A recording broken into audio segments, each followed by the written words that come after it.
और विलेन वाले चैप्टर में हम सांद्रता के पद डिस्कस कर रहे थे, जिसमें 3 टाइप के सांद्रता के पद आपको बताए थे, wait by wait, wait by volume and volume by volume. और वेट बाई वेट में मैंने आपको द्रव्यमान प्रतिशत और जो सेकंड था आपके पास मोललता वो कंसिडर करवा दिया था। जो तीसरा आपके पास सांद्रता का पद है वो कौन सा है?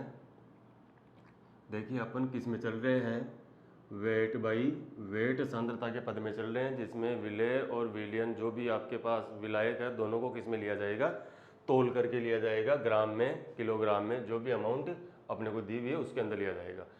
थर्ड आपके पास है वो क्या है, मोल फ्रैक्शन है। क्या है? मोल फ्रैक्शन, या इसको क्या बोलते हैं अपन, मोल अंश बोलते हैं। ठीक है, और क्या नाम है इसका, मोल प्रभाज नाम है इसका। और क्या नाम है इसका, मोल भिन्न नाम है। ठीक है, देखिए इसको समझने के लिए क्या करते हैं अपन, एक ट्रीटमेंट करते हैं। माना कि अपने पास एक सॉल्यूशन है, एक विलियन जो दो अवयव ए व बी से मिलकर बना है। तो लिख रहा हूं मैं, माना कि एक विलियन, माना कि एक विलियन ए विलेय व बी विलायक दो अवयवों से मिलकर बना है। माना कि अपने पास एक विलियन है जो दो अवयव ए विलेय व बी विलायक से मिलकर बना है। इसकी डेफिनेशन की बात अपन बाद में करेंगे, पहले अपन क्या करेंगे, ट्रीटमेंट करेंगे इसका। क्लियर? और उससे कोई फॉर्मूला आ जाएगा अपने पास और उसी फॉर्मूले से अपन इसको डिफाइन कर देंगे। डायरेक्टली डेफिनेशन लर्न करने की जरूरत नहीं है। माना कि एक विलियन ए विलेय व बी विलायक दो अवयव से मिलकर बना है। तो देखिए ए तो क्या है मेरे पास, विलेय है। ठीक है, और बी क्या है मेरे पास, विलायक है। क्लियर? अब देखिए मैं क्या क्या लेके इनका कुछ टर्म्स लेता हूं यहाँ पे। मात्रा ग्राम में, इसकी मात्रा ग्राम में WA है और इसकी कितनी है, WB है। जैसा मैंने पहले एक्सप्लेन कर दिया था आपको कि अपने पास जो A कंपोनेंट होगा, जो अवयव A होगा वो विलेय होगा, और जो अवयव B है वो क्या होगा, विलायक होगा। आणविक द्रव्यमान, आणविक द्रव्यमान इसका कितना है, MA है, और इसका कितना होगा, MB होगा। मोल, इसके मोल कितने होंगे, Na, और इसके मोल कितने होंगे, Nb। क्लियर? अब Na को आप सोल्व करके भी लिख सकते हो। एन मोल, मोल कैसे बनाते हैं, मात्रा ग्राम में या द्रव्यमान अपॉन आणविक द्रव्यमान। तो मैं क्या लिख सकता हूँ, WA अपॉन MA, और NB इज इक्वल टू क्या लिख सकता हूँ मैं, WB upon MB। Is that clear? Next, mole अंश। मोल अंश की बात करें तो इसका मोल अंश होगा X है और इसका मोल अंश होगा XB। क्लियर? ठीक है, अब देखिए अपन इसका ट्रीटमेंट। ये तो अपन ने क्या किया है, सपोज किया है कि ये इसका मात्रा ग्राम में WA है, WB है, आणविक द्रव्यमान MA है, ये क्या हो जाएगा, MB हो जाएगा। मोल Na और NB मोल के बारे में अपन जानते हैं, मात्रा ग्राम में डिवाइड बाई आणविक द्रव्यमान। मोल अंश इसका X है और ये क्या है, XB है। अब देखिए, अब एक्स ए की वैल्यू कैसे निकाली जाती है, x A is equal to क्या होता है, NA upon NA plus NB। मैं आपको ऐसा कहूँ कि एक्स बी का फॉर्मूला लिखिए तो आप क्या लिखोगे, x B is equal to NB upon NA plus NB। Check करना आपने, ये जो एक्स ए का मोल फ्रैक्शन लिखा है आपने, मोल बिन लिखी है, उसमें क्या लिखा है भाई, मेरे को जिस कंपोनेंट का, जिस अवयव का मोल अंश निकालना है, ऊपर तो क्या आएगा, उस अवयव का मोल, और नीचे क्या लिया है, अब आपने अपॉन के अंदर, आपने अपॉन में लिया है विलियन में उपस्थित सभी अवयवों का कुल मोल। तो मैं ऐसा कह सकता हूं कि विलयन में किसी अवयव का मोल अंश विलयन में उस अवयव के मोल व विलयन में उपस्थित सभी अवयवों के कुल मोलों का अनुपात होता है। लेट्स सी अगेन, क्या कह रहा हूँ मैं, विलयन में उपस्थित किसी अवयव का मोल अंश विलयन में उस अवयव के मोल व विलयन में उपस्थित सभी अवयवों के कुल मोलों का अनुपात होता है। ये आपकी किसकी डेफिनेशन हो गई, मोल फ्रैक्शन की डेफिनेशन हो गई। क्लियर। अब इसको आगे और सोल्व करके लिखा जा सकता है। भाई दो टाइप के न्यूमेरिकल बने आपके पास। सोचो, एग्जामिनर आपको सीधा ये कह दे कि विलय के मोल ये है और विलय के मोल ये है, तो आप एक्स ए कैलकुलेट करके बताइए और एक्स बी कैलकुलेट करके बताइए। तो आप सीधा ही क्या रख देना, यहाँ पे एन ए की वैल्यू रख देना, n a plus n b की वैल्यू रख देना। दूसरी बात, मान लो आपको ये नहीं दे तो आपको क्या करना है। तो देखिए हम इसकी डेफिनेशन की बात कर रहे थे, तो डेफिनेशन क्या हो जाएगी, x is equal to N a upon n a plus n b. यहाँ से आप डेफिनेशन क्रिएट कीजिए। ये क्या है, आप कंपोनेंट ए यानी कि विलय एक का मोल अंश निकालने जा रहे हो। ये क्या है, विलय एक के मोल है, और ये नीचे क्या लिखा हुआ है यहाँ पे, विलयन में उपस्थित सभी अवयवों के कुल मोल। तो मैं क्या कह सकता हूँ, विलयन में उपस्थित किसी अवयव का मोल अंश विलयन में उस अवयव के मोल व विलयन में उपस्थित सभी अवयवों के कुल मोलों का अनुपात होता है। यही बात किसके लिए लागू होगी, बी के लिए। अब ध्यान देना इधर, इसमें दो टाइप के न्यूमेरिकल्स बनते हैं। यदि आपको एग्जामिनर क्या दे दे, सीधा एन ए और एन ए की वैल्यू दे दे तो वो पुट कर देना, और हो सकता है आपको क्या दे दे, वो विलय की ग्राम में मात्रा दें और विलय की ग्राम के अंदर मात्रा दें। तो एम ए और एन बी, तो आप क्या एम ए और एम बी तो क्या कर लेना, आप कैलकुलेट कर लेना, और इस फॉर्मूले को आगे क्या कर लो, आप एक्सटेंस कर लो। तो देखिए ये हो जाएगा मेरे पास X A is equal to N A की जगह मैं क्या लिख सकता हूँ, W A upon M A. N A की जगह वापस आपको क्या लिखना है, W A upon M A plus ये क्या हो जाएगा, W B upon M B. और एक्स बी की जगह आप क्या लिख सकते हो, एक्स बी की जगह ऊपर की तरफ क्या आपके पास एन बी है, तो एन बी की क्या वैल्यू लिखोगे आप, W B upon M B, और नीचे क्या आ जाएगा, W A upon M A plus W B upon M B. Clear. इस वैल्यू से भी आप क्या कर सकते हो, कैलकुलेट कर सकते हो, यदि आपको अमाउंट इन ग्राम दिया जाए। नेक्स्ट देखिए, एग्जामिनर आपको ये कह दे, सॉरी उससे पहले अपने बात करें कि what is the total mole fraction of the solution. विलयन की टोटल मोल फ्रैक्शन कितनी होगी, तो x is equal to x a plus क्या होगा, एक्स बी होगा। एक्स ए की ये वैल्यू पुट कर दीजिए आप, तो मेरे पास ये आएगा, देखो n a upon n a plus n b plus n a plus n b, sorry यहाँ पे क्या आएगा, बी आएगा। इसको सोल्व करो आप, इसको सोल्व करोगे तो देखो आप x इज इक्वल टू आपके पास आया एन ए एन बी, और ऊपर से भी क्या मिलेगा आपको, n a plus n b is equal to क्या आ गया आपके पास, 1 आ गया। इट मीन्स एक विलयन की जो टोटल मोल फ्रैक्शन होती है वो कितनी होती है, 1 होती है। अब सपोज करो, जैसे मान लीजिए आपने क्या किया, मैं यहाँ लिख रहा हूँ x इज इक्वल टू क्या लिख सकता हूँ, x a plus x B is equal to 1 लिख सकता हूँ। मान लीजिए किसी एक कंपोनेंट की मोल फ्रैक्शन आपके पास है, तो दूसरे की मोल फ्रैक्शन कैलकुलेट करने के लिए आपको ये फॉर्मूला लिखने की जरूरत नहीं है। आपको क्या लिखना है, सीधा x A is equal to 1 minus x b. यदि किसी एक की मोल फ्रैक्शन है, बी की निकालनी है तो क्या लिखोगे आप, X B is equal to 1 minus X A. इस तरह से आप क्या निकाल सकते हो, मोल फ्रैक्शन निकाल सकते हो। अब इसका एक न्यूमेरिकल सोल्व कर लेते हैं अपन मोल फ्रैक्शन का, जिससे आपका जो कॉन्सेप्ट होगा वो और भी क्लियर हो जाएगा। मोल फ्रैक्शन, द्रव्यमान प्रतिशत, मोलरता के बारे में आप ध्यान रखें कि ये तीनों के तीनों जो कॉन्सेंट्रेशन टर्म्स हैं वो कैसे हैं, वो वेट बाई वेट है। यानी कि विलय विलायक विलयन जो भी आपको लेना है वो सारा का सारा किसके अंदर लेना है, तोल करके लेना है, ग्राम के अंदर लेना है। क्लियर। तो देखिए एक न्यूमेरिकल डिजाइन करते हैं अपन इसके लिए। क्वेश्चन CH2CH2OH इथाइलिन ग्लाइकोल, इसका नाम क्या है, एथिलीन ग्लाइकोल का जल में द्रव्यमान की दृष्टि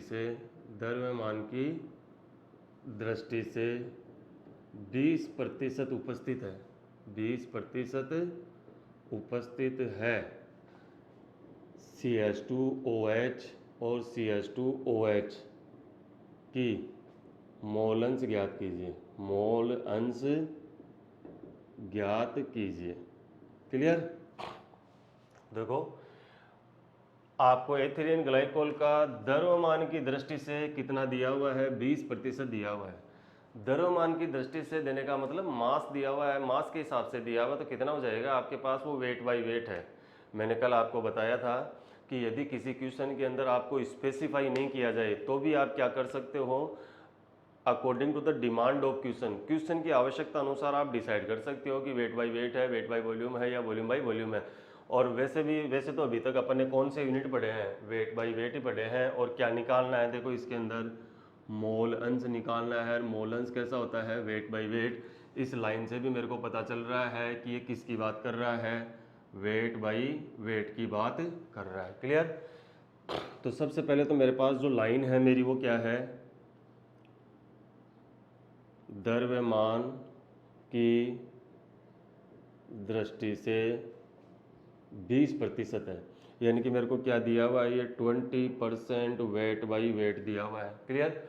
20% वेट बाई वेट का मतलब क्या हो गया, 20 ग्राम तो मेरे पास क्या है CH2OH और CH2OH है, प्लस 80 ग्राम क्या है मेरे पास H2 है।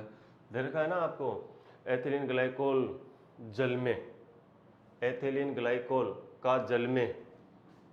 ठीक है, तो अब आपके पास दो कंपोनेंट है, देखिए विलियन के अंदर। एक कंपोनेंट तो आपके पास क्या है CH2OH है, दूसरा कंपोनेंट ये है, पहला कंपोनेंट तो, और दूसरा कंपोनेंट क्या है आपके पास H2 है। क्लियर? WA कितना है इसका 20 ग्राम, और WB कितना है आपके पास 80 ग्राम। MA निकाल लीजिए आप इसका, तो MA निकालो। देखो दो तो कार्बन हो गया आपके पास, दो तो क्या है कार्बन, दो क्या है आपके पास हाइड्रोजन, और सॉरी दो हाइड्रोजन, सॉरी 4 और 2 6 हाइड्रोजन है आपके पास, 6 हाइड्रोजन हो गए। ऑक्सीजन कितने हैं, O2 है, तो देखो एक कार्बन का कितना होता है 12 है, तो कितना हो गया ये 24। हाइड्रोजन का कितना हो गया 60, दो ऑक्सीजन है तो कितना हो गया 32, 24 प्लस 6 कितना हो गया 30, 30 में 30 ऐड करोगे तो कितना हो गया 60, और 2 ऐड करो तो कितना हो गया 62 ग्राम पर मोल। यानी कि ये कितना आपके पास 62 ग्राम पर मोल है। और MB आप लोग जानते ही हो H2 है, तो 16 तो जाएगा ऑक्सीजन का, 2 हो जाएगा हाइड्रोजन का, तो कितना हो गया ये 18 ग्राम पर मोल। आप Na कैलकुलेट कर लो यहीं से ही, क्योंकि आपको अमाउंट दिया हुआ है, तो कितना हो जाएगा ये amount in gram divide by its molar mass, यानी कि आणविक द्रव्यमान। और NB की मैं बात करूं तो NB कितना हो जाएगा 80/18। क्लियर? अब आपको क्या निकालना है, इसके अंदर XA निकालनी है। तो XA निकालने के लिए फॉर्मूला लिख दीजिए आप। देखो फॉर्मूला ये था X is equal to NA plus NB। Clear? NA की वैल्यू कितनी है 20/62, इसको आपने सोल्व करके लिखा था WA/MA, और ये हो जाएगा आपके पास WB/MB, यही तो थी आपकी वैल्यू। तो यहाँ पे लिखूंगा मैं Na की जगह में क्या लिख सकता हूँ 20/62, 20/62 प्लस 80/18। आपके पास इसका क्या आ जाएगा, सोल्व करने पर आंसर आ जाएगा। कितने से कम आएगा, डेफिनेटली 1 से कम आएगा, बिकॉज जो total mole fraction of solution कितनी होती है 1 होती है। अब मान लीजिए आपके पास XA आ गया, XA आने का मतलब ये हो गया कि आपने क्या निकाल दिया, इथाइलिन ग्लाइकोल का मोल अंश निकाल दिया। अब आपको क्या निकालना हो, यहाँ से XB निकालना हो तो XB is equal to 1 minus XA, जो भी वैल्यू है उसमें आप पुट कर देना, और डेफिनेटली ये 1 से क्या आएगी, कमी आएगी। क्लियर?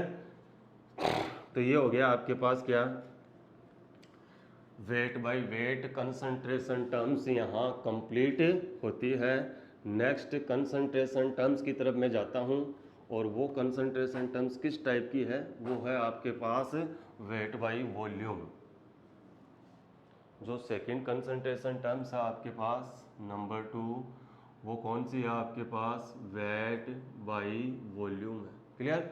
वेट बाई वॉल्यूम की बात करें तो आपके पास जो सोल्यूट है उसका तो क्या लेना आपको, अमाउंट इन ग्राम, मात्रा लेनी है ग्राम के अंदर। जो दूसरा विलियन होगा, विलियन का ml या अपन क्या लेंगे, लीटर लेंगे।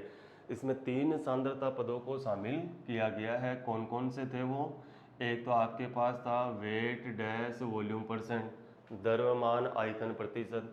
दूसरा आपके पास इसके अंदर क्या था, मोलरता, molarity, which is denoted by capital M। और थर्ड आपके पास क्या है, नॉर्मलता।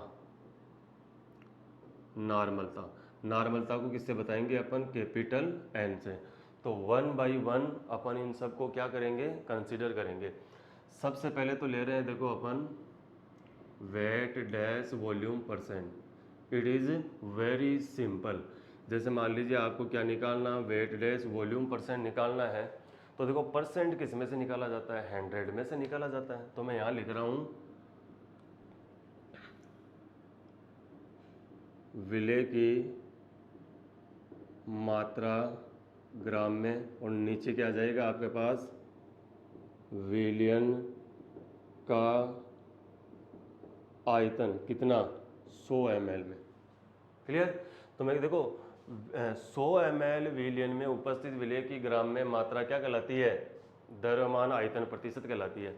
अब एग्जामिनर है ना, एग्जामिनर आपको कभी तो विलियन का आयतन कितना देगा, 50 ml देगा, कभी 250 ml देगा। सोचो वो 100 ml नहीं दे करके आपको कितना दे रहा है, 50 ml दे रहा है। तो आप इस 50 ml को 100 ml करने के लिए इसमें क्या करोगे, 100 का डिवाइडेशन करोगे। या मान लो 250 ml दिया, तो 250 ml में आप 100 का डिवाइडेशन करके 250 को कितना करना चाहोगे, 100 ml करना चाहोगे, तो परसेंट 100 में से निकाला जाएगा। जैसे टोटल पेपर 750 का था और किसी बच्चे के मान लीजिए 740 नंबर आ गए, तो 740 और 750 और 750 को अपन 100 बनाने के लिए उसमें 100 का डिवाइडेशन कर देते हैं, वो 100 किधर चला जाता है, ऊपर की तरफ। तो यदि ये आपको और किसी के अंदर दिया जाएगा तो आपको कितने में, इसको कितने से मल्टीप्लाई कर दोगे आप, 100 से मल्टीप्लाई। हमने क्या किया था, इस आयतन को 100 ml बनाने के लिए इसमें कितने का डिवाइडेशन किया था, 100 का। तो वो 100 किधर चला गया, ऊपर की तरफ चला गया। तो आपके पास वेट डैश वॉल्यूम परसेंट का फॉर्मूला क्या गया, विलेय की मात्रा ग्राम में आप कैसे लिखते हो, VA से। विलियन का आयतन किससे लिखोगे, V से। और ये क्या हो गया आपके पास, 100। तो क्या कह सकता हूँ मैं, 100 ml विलियन में उपस्थित विलेय की ग्राम में मात्रा द्रव्यमान आयतन प्रतिशत कहलाती है। क्लियर। इसमें कोई इतना स्पेसिफिक बात नहीं थी। और आगे मैं कंसीडर करूंगा कि इसको मोलरता को। देखिए जो सेकंड इसमें कंसंट्रेशन टर्म्स है वो कौन सी है, मोलरता है। मोलरता को किससे डिनोटेट करेंगे, कैपिटल M से डिनोटेट करेंगे। पहले अपन क्या करते हैं, इसका फॉर्मूला लिख लेते हैं। फॉर्मूला क्या होगा, तो देखो मोलरता इज इक्वल टू क्या होता है, विलेय के मोल और विलियन का आयतन कितना, 1 लीटर। क्लियर। तो मैं क्या कह सकता हूँ, 1 लीटर विलियन में उपस्थित विलेय के मोलों की संख्या क्या कहलाती है, मोलरता कहलाती है। क्या कह रहा हूँ मैं, 1 लीटर विलियन में, 1 लीटर विलियन में उपस्थित विलेय के मोलों की संख्या, विलेय के मोलों की संख्या, 1 लीटर विलियन में उपस्थित विलेय के मोलों की संख्या विलियन की मोलरता कहलाती है। Na क्या है, ए कंपोनेंट क्या था आपके पास, विलेय। N किसको डिनोटेट कर रहा है, नंबर ऑफ मोल को, मोलों की संख्या को, और ये विलियन का आयतन। आप यहाँ से मोलरता का क्या निकाल लीजिए, मात्रक निकाल लीजिए। मात्रक क्या आएगा, देखो ऊपर तो क्या है मोल, नीचे क्या है आयतन, तो ये क्या हो जाएगा, मोल पर लीटर। क्लियर। अब Na को क्या कर दीजिए, आप ओपन कर दीजिए, तो ये M इज इक्वल टू क्या हो जाएगा आपके पास, WA/MA। ठीक है। और ये आपके पास क्या है, आयतन। तो MA को किधर की तरफ ही ले लूँ मैं, फिर सीधा नीचे की तरफ ही ले लूँ, तो ये हो गया WA/MA इंटू V, किसके अंदर लोगे आप, लीटर के अंदर लोगे। क्लियर। अब मान लीजिए कि आपको ये ml में दिया गया है किसी न्यूमेरिकल के अंदर, तो आप इसमें कितने का डिवाइडेशन करोगे, 1000 का। ये 1000 किधर की तरफ चला जाएगा, ऊपर की तरफ। 1000 से डिवाइडेशन क्यों किया कि यदि किसी क्वेश्चन के अंदर यदि मेरे को आयतन किसके अंदर दिया हुआ है, ml में दिया हुआ है, तो उस ml को मैं किस में कन्वर्ट करूंगा, लीटर में। तो 1000 का डिवाइडेशन करूंगा और ये 1000 फाइनली किधर की तरफ चला जाएगा, ऊपर की तरफ चला जाएगा। क्लियर। तो ये हो गई आपके पास क्या, मोलरता।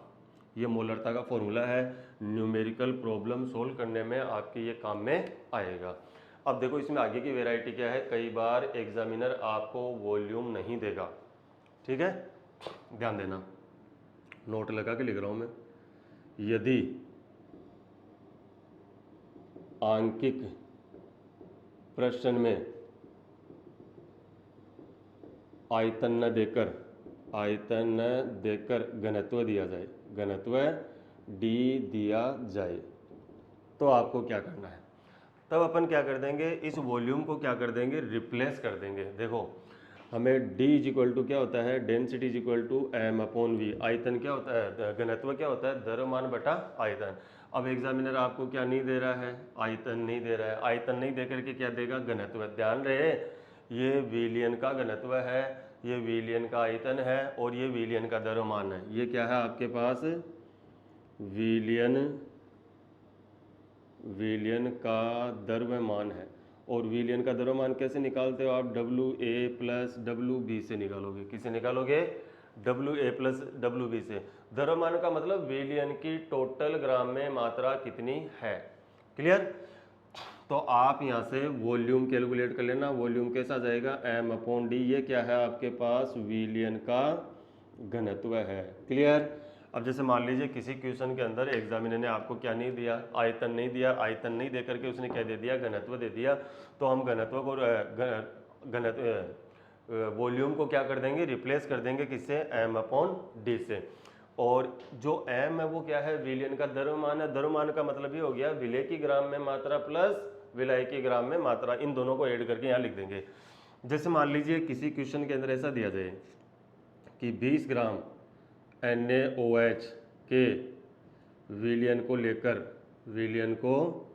लेकर एक मोलल, या मैं ऐसा कह दूं, चलो एक मोलल विलियन बनाया गया, एक मोलल विलियन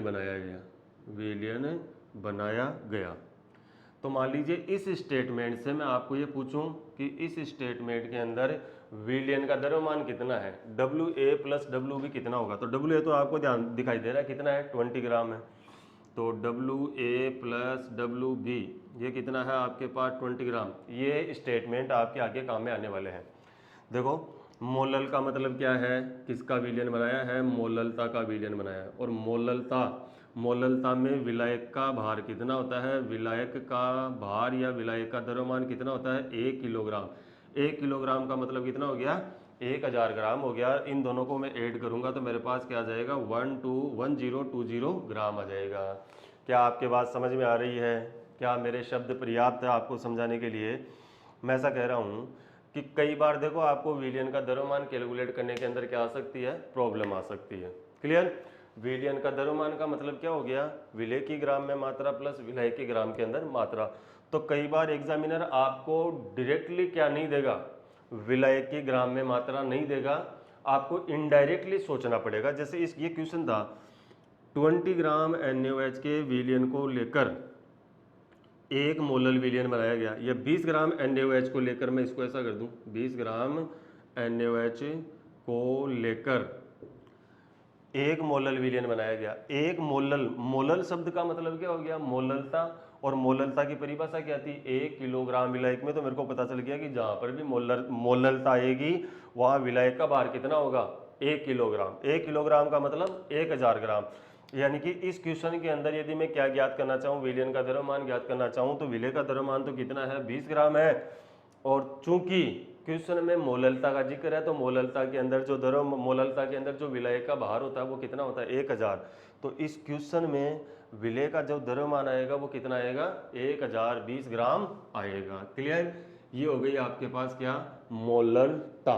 देखो मोलरता का और नॉर्मलता का न्यूमेरिकल हम एक साथ ही करेंगे। क्लियर। तो अब सब बात करेंगे अपन किसकी, पहले नॉर्मलता की। और न्यूमेरिकल एक साथ करने का उद्देश्य ये है कि हम दोनों के अंदर रिलेशन बता सकें। क्लियर? जो वेट बाई वॉल्यूम के अंदर जो थर्ड सांद्रता का जो पद है वो कौन सा है? नॉर्मलता है। कौन सा है? नॉर्मलता। नॉर्मलता को किससे बताएंगे अपन? कैपिटल एन से बताएंगे। किससे बताएंगे? कैपिटल एन से। तो अभी तक जैसा अपन करते आए हैं वही काम करेंगे। सबसे पहले क्या करेंगे? फॉर्मूला लिखेंगे इसका, उससे डेफिनेशन बनाएंगे, यूनिट बनाएंगे। देखो मैं लिख रहा हूं नॉर्मलता इज इक्वल टू विले के ग्राम तुल्यांक, विले के ग्राम तुल्यांक और विलियन का आयतन,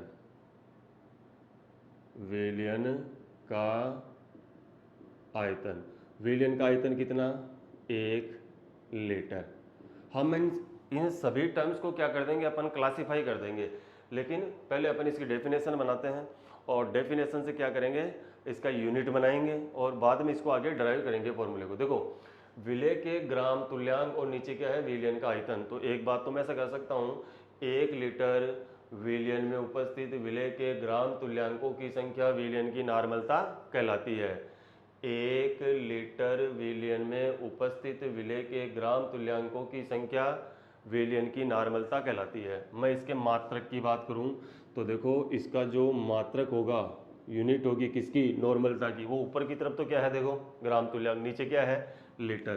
तो मैं क्या लिख सकता हूं? ग्राम तुल्यांक और ये प्रति लीटर, ग्राम तुल्यांक पर लीटर। अब अपने पास नई समस्या ये है कि आप ग्राम तुल्यांक कैसे बनाओगे? तो देखो ग्राम तुल्यांक बनाने के लिए क्या करना है आपको? देखिए मैं लिख रहा हूँ यहाँ पे ग्राम तुल्यांक। ठीक है, ग्राम तुल्यांक कैसे बनाते हैं? मात्रा ग्राम में अपॉन तुल्यांकी भार, तुल्यांकी भार। अब नई समस्या आ गई है आपके पास क्या कि तुल्यांकी भार कैसे कैलकुलेट करोगे?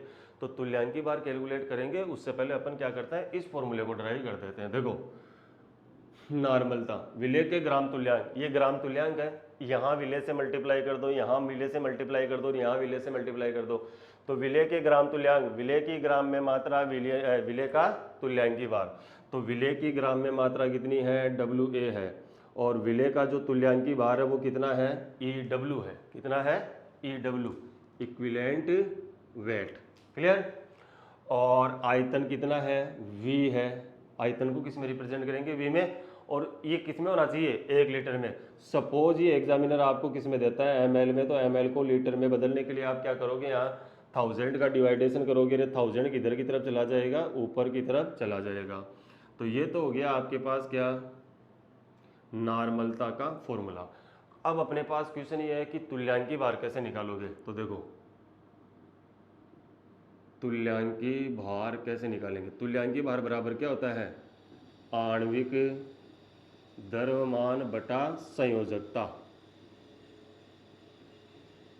संयोजकता, आणविक द्रव्यमान तो अपने को निकालना आता ही है। जैसे CH4 का आपने निकाला था, कार्बन 1 है, 4 हाइड्रोजन है, तो 16 + 4 इज इक्वल टू 12 है + 4 इज इक्वल टू 16।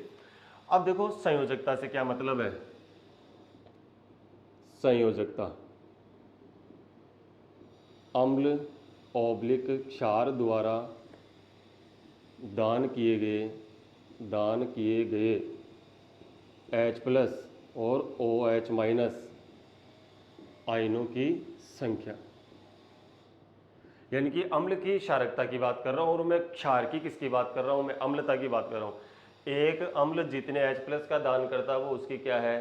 संयोजकता है। इसको क्या बोलते हैं अपन? वैलेंसी फैक्टर भी बोलते हैं। और एक क्षार की बात करें अपन तो क्षार क्या होता है? क्षार कितने OH देगा वो उसकी क्या हो जाएगी? संयोजकता हो जाएगी। फॉर एग्जाम्पल देखिए, जैसे मान लीजिए आपके पास HCl है, आपके पास H2SO4 है, जैसे मान लीजिए आपके पास क्या है? NaOH है, जैसे मान लीजिए आपके पास क्या है? कैल्शियम हाइड्रोक्साइड है, जैसे मान लीजिए आपके पास क्या है? AlOH की होलाइज 3 है, जैसे मान लीजिए आपके पास H3PO4 है, जैसे मान लीजिए आपके पास H3PO3 है, जैसे मान लीजिए आपके पास H3PO2 है। इन सब की अपन क्या देखेंगे? संयोजकता। देखो संयोजकता देखेंगे। पहली बात तो ये है कि सबका आणविक द्रव्यमान तो निकाल लेंगे अपन, क्लोरीन है, ब्रोमीन है, सोडियम है, ऑक्सीजन है, सबका अपन जानते हैं। काम ये करना है कि संयोजक, अब आपको क्या निकालनी है, सिर्फ वैलेंसी फैक्टर निकालना है, आणविक द्रव्यमान अपन निकालेंगे। HCl की बात करें तो HCl में एक हाइड्रोजन है, एक हाइड्रोजन को रिप्लेस कर सकता है, तो इसका वैलेंसी फैक्टर कितना हो गया, 1 हो गया। H2SO4 की मैं बात करूं तो H2SO4 कितने H को डोनेट कर सकता है, 2 को, तो इसका वैलेंसी फैक्टर कितना हो गया, 2। NaOH की बात करें तो ये बेस है, और बेस के लिए आपको देखना होगा कि कितने OH डोनेट कर सकता है, तो कितने कर सकता है, ये 1 कर सकता है ये। कैल्शियम हाइड्रोक्साइड की बात करें तो 2 OH डोनेट कर सकता है, तो इसका वैलेंसी फैक्टर कितना हो गया, 2। AlOH3 की बात करें तो AlOH3 में क्या है, 3 हाइड्रोक्साइड ग्रुप है, तो ये 3 OH को डोनेट कर सकता है। क्लियर, तो उसका वैलेंसी फैक्टर कितना हो गया, 3 हो गया। H3PO4 की बात करें तो देखो P double bond O, OH, OH और ये OH। H3PO4 में देखो जो ऑक्सीजन के पास जो हाइड्रोजन है वो रिप्लेसेबल है, तो इसका जो वैलेंसी फैक्टर है वो कितना है, 3 है। H3PO3 की बात करूँ मैं, H3PO3 का मतलब ये हो गया आपके पास H3PO3 1 2 3 ऑक्सीजन है, ये हाइड्रोजन रिप्लेसेबल नहीं है। कौन से हाइड्रोजन रिप्लेसेबल है, जो ऑक्सीजन के साथ लगे हुए हैं, तो इसकी जो वैलेंसी है वो कितनी हो गई, 2 हो गई। फिर आपके पास है H3PO2। H3PO2 का मतलब ये हो गया कि H और ये क्या है आपके पास OH। कितने H रिप्लेसेबल है, केवल एक H रिप्लेसेबल है, तो इसका जो वैलेंसी फैक्टर होगा वो कितना होगा, 1 होगा। क्लियर। नेक्स्ट देखिए, जैसे मान लीजिए H2SO4 का तुल्यांकी भार ज्ञात करना है आपको, किसका, H2SO4 का। H2SO4 का तुल्यांकी भार ज्ञात करोगे तो आप क्या लिखोगे, ऊपर की तरफ तो मोलिकुलर वेट या आणविक द्रव्यमान या molar mass divide by it's valency factor. इसके बारे में अपन जान चुके हैं कि इसका जो वैलेंसी फैक्टर कितना है, 2 है, क्योंकि क्या करता है ये 2 H को डोनेट कर सकता है, तो 2 का डिवाइडेशन करेंगे। और इसका आणविक द्रव्यमान निकालो, देखो आपके पास दो हाइड्रोजन है, तो ये तो हो गया 2। सल्फर कितना है, 32, और ऑक्सीजन कितने हैं, 4 का कितना हो गया, 62, तो कितना आ गया आपके पास, 98 ग्राम पर मोल आ गया। 98 यहाँ लिखिए तो आपके पास क्या जाएगा, 49 क्या है, H2SO4 का तुल्यांकी भार है। दोबारा से चेक कीजिए आप, ग्राम तुल्यांक, यहाँ एक वर्ड था आपके पास, क्या, ग्राम तुल्यांक। ग्राम तुल्यांक का मतलब क्या होता है, ग्राम तुल्यांक कैसे कैलकुलेट करोगे आप, मात्रा ग्राम में अपॉन तुल्यांकी भार। क्लियर, मात्रा ग्राम में तुल्यांकी भार। अब इसमें नया टर्म आ गया तुल्यांकी भार, तो तुल्यांकी भार कैसे निकालोगे आप, आणविक द्रव्यमान बटा संयोजकता। आणविक द्रव्यमान में किसका भाग दोगे, संयोजकता कैसे निकालोगे, किसी अम्ल या क्षार के द्वारा दिए गए H+ आयनों की संख्या उसकी क्या कहलाती है, संयोजकता कहलाती है। तो HCl में एक H था तो एक H को डोनेट कर सकता है, H2SO4 में 2 है तो दो वैलेंसी फैक्टर हो गया, NaOH में एक OH है तो एक वैलेंसी फैक्टर, कैल्शियम हाइड्रोक्साइड के अंदर 2 OH है तो कितना हो गया, 2 वैलेंसी फैक्टर, और AlOH3 के अंदर 3 हाइड्रोक्साइड आयन है तो कितना हो जाएगा, 3 हो जाएगा। ऐसे ही आपने देखा H3PO4, H3PO3 और H3PO2, इन तीनों में क्या ध्यान रखना है आपको, जितने हाइड्रोजन ऑक्सीजन के साथ डायरेक्टली अटैच है केवल वो ही रिप्लेसेबल है, केवल वो ही उसकी बेसिसिटी को शो कर रहे हैं, तो 3 2 1 आया। एक एग्जांपल आपने कंसीडर किया है H2SO4 का। H2SO4 के मोलिकुलर वेट के अंदर आपने क्या किया, मोलर मास में वैलेंसी फैक्टर का डिवाइडेशन किया। वैलेंसी फैक्टर का डिवाइडेशन करेंगे तो मोलर मास तो आपने कैलकुलेट कर लिया, वो कितना आया, 98 के अंदर कितने का डिवाइडेशन किया, 2 का क्यों, क्योंकि H2SO4 का जो वैलेंसी फैक्टर है कितना है, 2 है, और ये क्या कर सकता है, यहाँ से 2 H को डोनेट कर सकता है, तो इसका इक्विवेलेंट वेट कितना आ गया आपके पास, 49 आ गया। क्लियर। अब जैसे सपोज कीजिए आपको किसी आयन का क्या निकालना है, तुल्यांकी भार निकालना है किसी आयन का। सपोज जैसे आपको Al3+ का निकालना हो, कहीं पर आपको क्या निकालना हो, Mg2+ का निकालना हो, तो इसका ये वैलेंसी फैक्टर हो जाएगा। ठीक है, Al का जो एटॉमिक वेट है, परमाणु द्रव्यमान कितना है, 27 में आप 3 का डिवाइडेशन करोगे तो आपके पास क्या जाएगा, Al का तुल्यांकी भार आ जाएगा। मान लीजिए आपके पास क्या है, कोई सोल्ट है, ठीक है, जैसे मान लीजिए मेरे पास क्या है, Na2SO4 ही है, क्या है, Na2SO4 ही। हालांकि ये सब आपके सिलेबस में नहीं है, एसिड और बेस तक ही ध्यान रखना है। तो सोल्ट के लिए क्या करना है, टोटल पॉजिटिव चार्ज या टोटल नेगेटिव चार्ज, वो उसका क्या माना जाएगा, वैलेंसी फैक्टर माना जाएगा। फॉर एग्जाम्पल जैसे देखो ये हो गया 2Na+ और SO4 के ऊपर 2-, आपको प्लस माइनस यूज नहीं करना है, without sign total charge use करना है। तो विदाउट साइन की मैं बात करूं तो देखो 2 प्लस का है 2 माइनस का, तो वैलेंसी फैक्टर कितना हो गया 2 हो गया। जैसे मान लीजिए आपके पास कोई डबल साल्ट है, क्या है आपके पास कोई डबल साल्ट है, डबल सोल्ट। डबल सोल्ट के अंदर क्या कर देना, total positive charge, total positive charge, या क्या करोगे आप टोटल नेगेटिव चार्ज। जैसे मान लीजिए आपके पास है K2SO4 Al2SO4,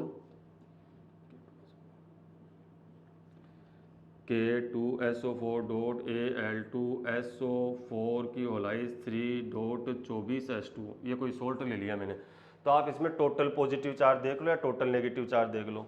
देखो यहाँ इसकी बात करूँ मैं पोटेशियम की, तो मेरे पास हो गया 2 पोटेशियम। Al की बात करूँ तो क्या हो जाएगा मेरे पास ये 2Al 3 प्लस कितना हो गया आपके पास ये 6 और 2 कितना हो गया 8। तो ये इसका क्या हो गया वैलेंसी फैक्टर हो गया। आप नेगेटिव चार्ज की बात भी कर सकते हो, जैसे SO4 के ऊपर कितना है यहाँ से 2 माइनस चार्ज, और इसको मैं सोल्व करूँगा तो कितना हो गया ये 3SO4 के ऊपर 2 माइनस 3 2 6 माइनस, और ये कितना हो गया +2 -8। तो कितना इसका जो वैलेंसी फैक्टर है वो कितना हो गया 8 हो गया।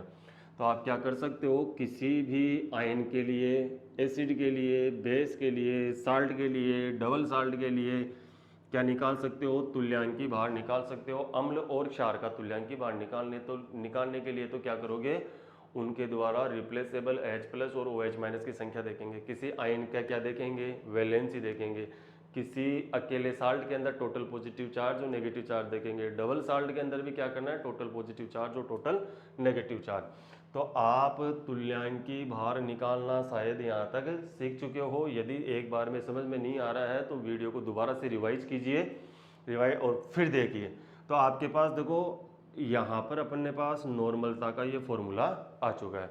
अब क्या करेंगे, अपने एक कॉमन न्यूमेरिकल डिज़ाइन करेंगे और इसी न्यूमेरिकल की नॉर्मलता भी निकालेंगे और मोलरता भी निकालेंगे, और फिर नॉर्मलता और मोलरता के अंदर क्या करेंगे, अपन रिलेशन सेटअप करेंगे। क्लियर। तो देखिए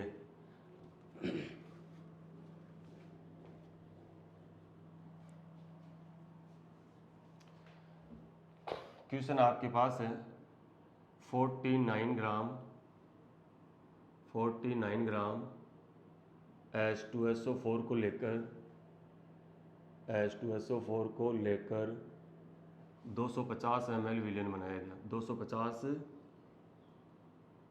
ml विलयन बनाया गया।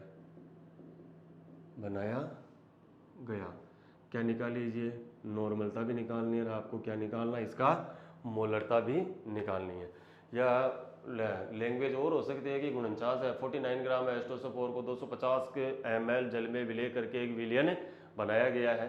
देखो सबसे पहले तो आप क्या करो, इसकी मोलरता निकालो। तो देखो मोलरता निकालने के लिए सबसे पहले आपको क्या क्या दिया हुआ है, WA कितना दिया हुआ है 49 ग्राम दिया हुआ है। क्लियर। MA H2SO4 का MA आप निकाल चुके हो, अभी आपने कैलकुलेट किया था कितना आया 98 ग्राम पर मोल आया है। क्लियर। तो ये हो जाएगा मेरे पास कितना 98 ग्राम पर मोल हो गया। क्लियर। और विलयन का जो आयतन है वो कितना दिया हुआ है, V = 250 ml दिया हुआ है। तो पहले तो क्या कर लो, आप इसकी मोलरिटी कैलकुलेट कर लो। तो मोलरता = क्या होता है, WA/MA × V ml में है तो 1000 से ऊपर मल्टीप्लाई कर देंगे। V में अपन ने 1000 का डिवाइडेशन किया था, 1000 किधर चला गया, ऊपर की तरफ। ये हो गया मेरे पास M = WA कितना है 49 और MA कितना है 98, V कितना आपके पास 250 और ये कितना हो गया आपके पास 1000। सोल्व करो इसको, ये कितना हो गया 250 को 2 से मल्टीप्लाई तो 500 इसको कैंसिल करेगा कितने से 2 से। तो देखो क्या आया आपके पास 2 मोल पर लीटर आया, पहली बात। और क्या लिख सकता हूँ मैं इसको लिख सकता हूँ 2 मोलर विलियन। क्या लिख सकता हूँ मैं 2 मोलर विलियन। और क्या लिख सकता हूँ मैं कैपिटल 2M। इन वर्ड का भी आप क्या करें ध्यान रखें, ठीक है। देखो क्या क्या लिखा आपने 2 मोल पर लीटर, और क्या लिखा आपने 2 मोलर विलियन। मोलर है, मोलल नहीं है। मोलल होता तो किसकी बात होती, मोललता की बात होती। और 2 कैपिटल M। क्लियर। यहाँ से आपको एक बात और ये सीखनी चाहिए कि यदि किसी क्वेश्चन के अंदर मान लो विलियन की मोलरता दी गई है, जैसे मान लीजिए मेरे को ऐसा कहते हैं कि NaOH की सांद्र NaOH का 2 मोलर विलियन बनाया गया है। क्या बनाया गया है, 2 मोलर विलियन। तो NaOH के मोलों की संख्या कितनी होगी, तो 2 ही होगी। आप ये फिक्स भी कर चुके हो पहले, मैंने आपको मोलरता का न्यूमेरिकल देखना, आप में मैंने यही डाटाज यूज किए हैं। देखो नाम क्या है, 2 मोल पर लीटर, यानी कि 2 मोल हैं कितने में, लीटर में। मोल किसके हैं, विले के। क्लियर। अब जैसे मान लो आपके ऑब्जेक्शन हो कि सर 49 ग्राम H2SO4 में तो कितना होता है, 0.5 होता है। लेकिन भाई ये 0.5 मोल कितने में है, 250 में है। आप इसको 4 जगह करो, 250, 250, 250 और ये 250, 250। क्लियर। आप जो बता रहे हो कितने में बता रहे हो, 1 लीटर में। तो देखो 0.5, 0.5, 0.5 और ये 0.5, तो अपने आप ही आपको पता चल गया होगा कितना हो गया। इन सबको ऐड करेंगे तो कितना, 2 मोल हो जाएगा। आपको यहाँ से ये सीखना चाहिए कि यदि किसी क्वेश्चन के अंदर सांद्रता की टर्म में मोलरता दी जाए और आपको ये कहा जाए कि NaOH का 2 मोलर विलियन बनाया गया है, उसका मतलब ये है कि 2 मोल प्रति लीटर है। ये विलय के मोलों की संख्या आप डायरेक्टली लिख सकते हो, आपको यदि जरूरत पड़े तो कितनी, 2 मोल। ठीक है। अब नॉर्मलता की बात करते हैं। तो देखो नॉर्मलता इज इक्वल टू क्या होता है, अमाउंट इन ग्राम, विलय की ग्राम में मात्रा, विलय का तुल्यांकी बार, वी लीटर में नहीं है तो ml में, ml का मतलब ये हो गया ऊपर 1000 से मल्टीप्लाई करेंगे। इसका तुल्यांकी बार निकालेंगे अपन, तुल्यांकी बार निकालेंगे तो क्या लिखेंगे, मोलिकुलर वेट यानी सॉरी मोलर मास, और नीचे क्या आ जाएगा, मोलर मास, और नीचे आ जाएगा संयोजकता, क्या जाएगा आपके पास, वैलेंसी फैक्टर। मोलर मास कितना निकाला, इसका आणविक द्रव्यमान 98 में 2 का डिवाइडेशन किया तो क्या आ गया आपके पास, 49 आ गया।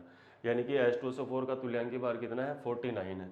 इसको मैं सोल्व करूं तो n is equal to WA की वैल्यू कितनी दे रखी है मेरे को, WA की वैल्यू क्वेश्चन के अंदर 49 दे रखी है, ये रहा। क्लियर।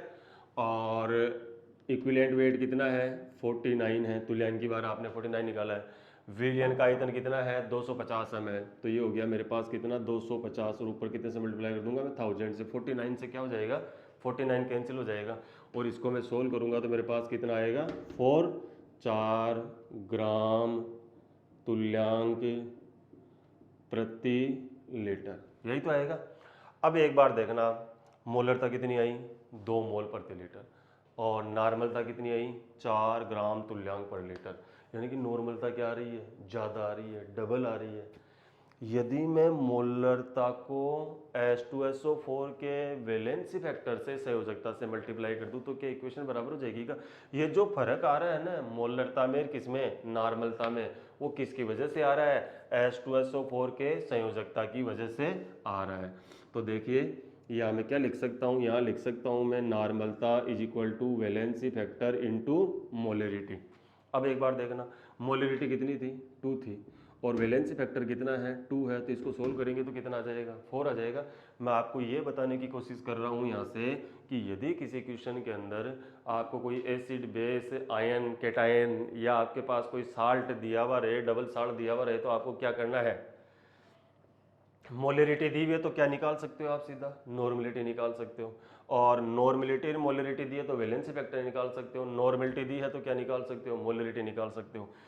क्या इसको देख करके ऐसा कहा जा सकता है क्या कि नॉर्मलिटी सदैव मोलरिटी से ज़्यादा होगी, नहीं, जरूरी नहीं है कि नॉर्मलिटी मोलरिटी से, नॉर्मलता मोलरता से सदैव क्या रहे, ज़्यादा रहे। हो सकता है दोनों इक्वल भी हो जाए, क्योंकि कईयों का वैलेंसी फैक्टर कितना होता है, 1 होता है। तो इनके अंदर जो रिलेशन आएगा ना वो क्या आएगा, ये आएगा कि नॉर्मलिटी मोलरिटी से ज़्यादा भी हो सकती है और इक्वल भी हो सकती है। लेकिन ऐसा नहीं होगा कि मोलरिटी क्या ज़्यादा हो जाए किससे, नॉर्मलिटी से। तो ये आपके पास सेकंड जो सांद्रता का पद था वो क्या था, वो पद ये था आपके पास कि नॉर्मलिटी, मोलरिटी, और इसमें आपने क्या द्रव्यमान आयतन कंसिडर किया था।